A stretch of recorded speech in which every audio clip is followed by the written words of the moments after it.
我又嚟呢度睇石雕大王汪先生嗰啲收藏品。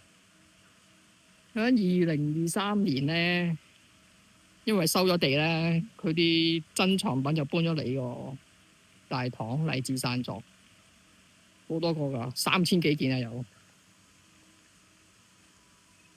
都擺唔晒。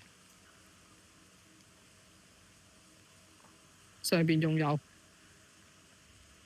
轉頭上去睇埋，全部都有啲編號喺度，隻隻都。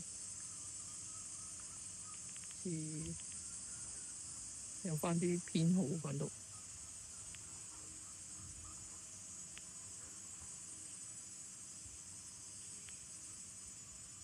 ，3000幾件。其實冇3000幾件嘅，搬唔晒，有啲可能搬嘅時候爛咗啦。依個公園就全部擺晒啲完整嘅收藏品啦。啊，依幅好靚，我同大家行一個圈啦。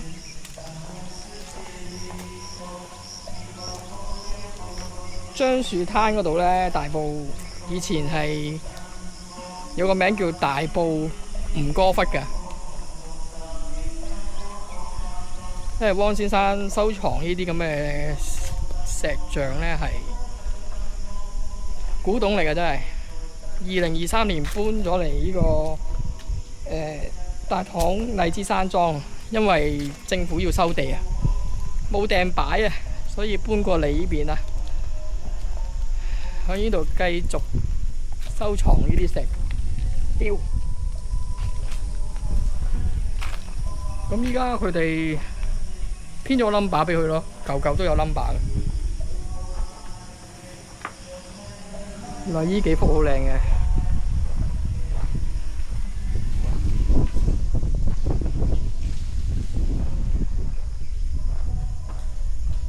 啲石雕要用呢個光啲嘅鏡頭嚟影呢啲，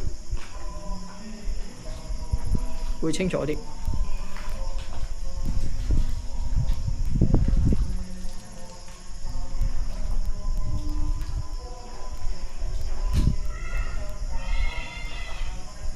呢度就咁，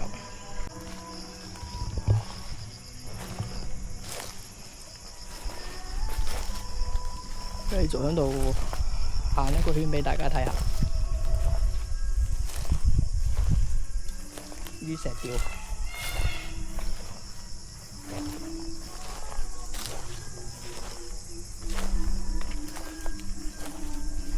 依邊呢啲未有 number 喎。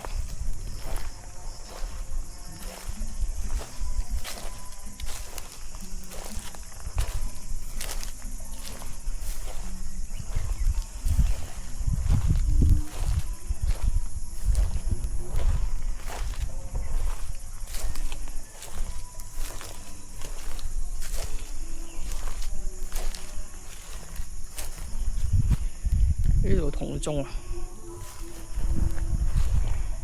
好，呢邊再影。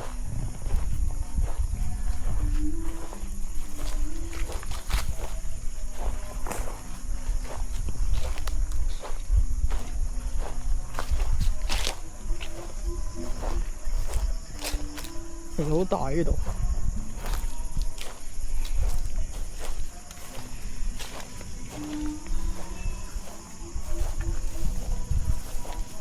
呢嚿幾大嚿？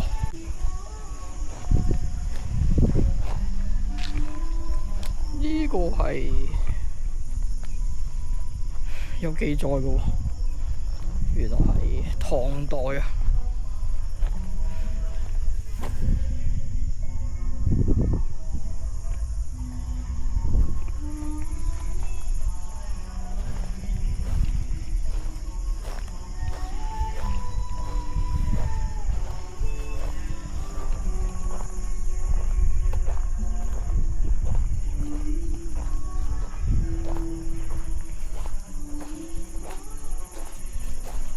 大家有時間可以嚟參觀下呢啲石雕。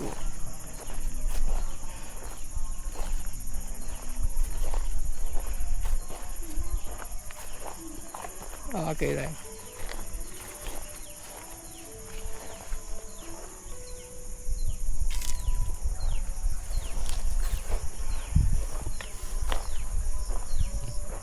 我要種。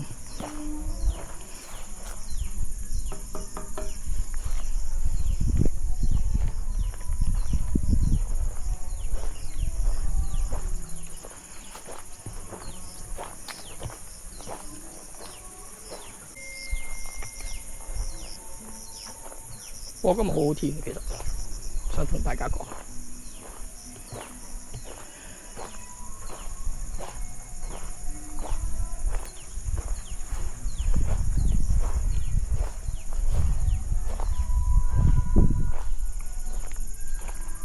有啲就有記載佢嘅歷史啦，都係考究到；有啲都考究唔到咧，就冇寫咯。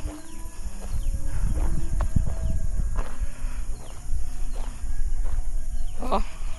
呢個好完整啦，真係好完整。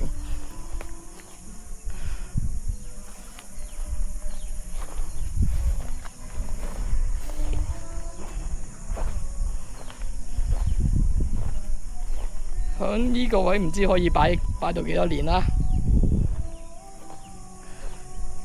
荔枝山莊。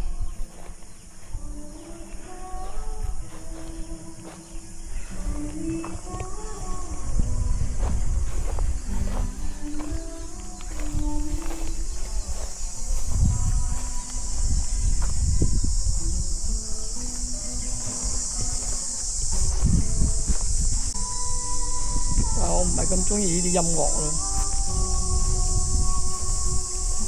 咁大陸搞到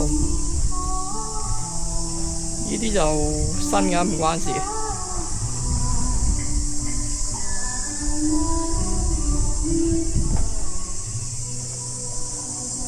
呢啲就係汪先生嘅。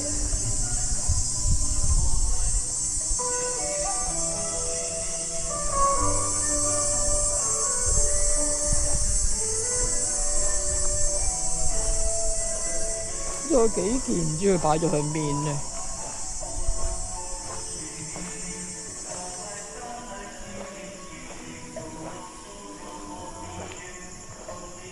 呢個就揾到佢哋記載啦，100。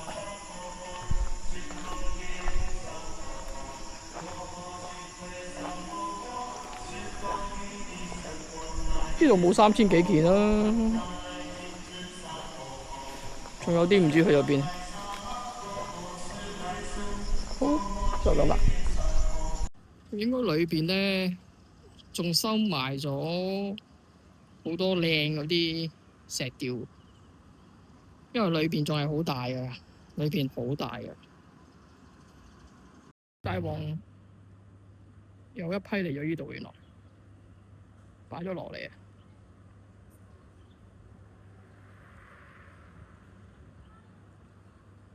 鎮店啊！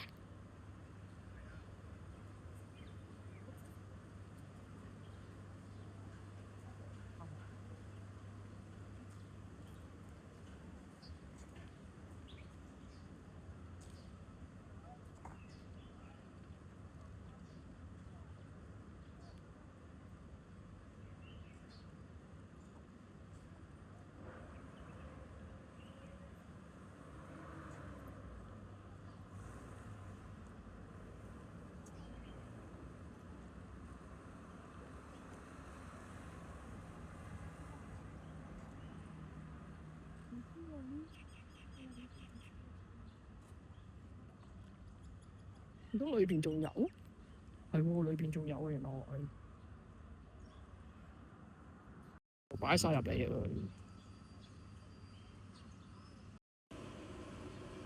呢啲好完整嘅，呢啲擺晒落嚟啊！原來佢啊，係佢先有咁大地方擺佢哋。啊，擺晒入嚟。